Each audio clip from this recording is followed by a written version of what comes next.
Alors jusqu'à présent, on était sur une moyenne environ de 26 élèves, 27 par classe. Et là, la prochaine rentrée, ça devrait être aux alentours de 29 voire 30. Alors au niveau de l'inspection académique, on n'est pas très entendu parce qu'au départ, ils voulaient pas forcément ouvrir. Après, ils voulaient réorienter les enfants sur d'autres écoles de la ville où il manque d'effectifs.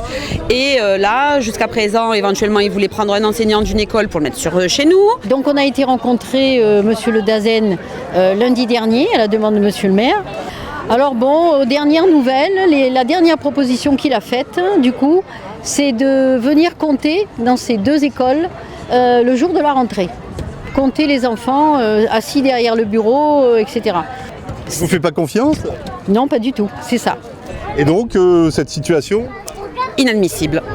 Attendre le début de la rentrée pour recoter les élèves à ce moment-là, ce qui signifie que déjà les professeurs n'ont pas que ça à faire le jour J de se dire on va répartir encore une nouvelle fois les élèves, on va recoter les classes, on va les remodifier. C'est perturbant parce que les parents ne savent pas ce qui va en être à la rentrée, les enseignants ne peuvent pas faire leur classe à l'avance.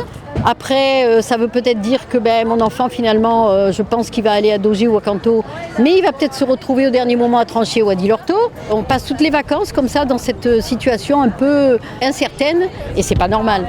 Et pour bien commencer une année scolaire, avoir un beau cadre bien défini, je pense que c'est plus important que d'attendre le dernier moment pour dire ils vont aller à gauche ou à droite. Parce qu'en fait, il faut savoir que si un professeur arrive en septembre, toutes les activités qu'il aurait pu faire, c'est-à-dire les sorties au cinéma, au théâtre, les activités de piscine, de voile, ça lui sera refusé, il ne pourra rien faire.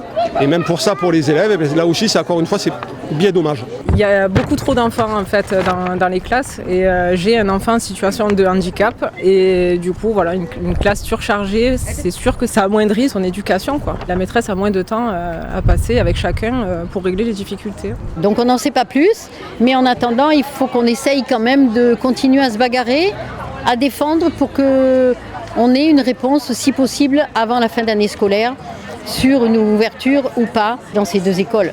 Nous, on a les locaux, on mettra le mobilier, ça y est, aucun problème, on est prêt. Il manque l'enseignant, c'est tout ce qui nous manque. Si on ouvre une classe, le quota moyen par classe redescend à 25-26 par classe. Donc ça serait déjà plus raisonnable, même si on restera en CP et CE1 au-dessus du seuil éducation nationale qui est fixé à 24.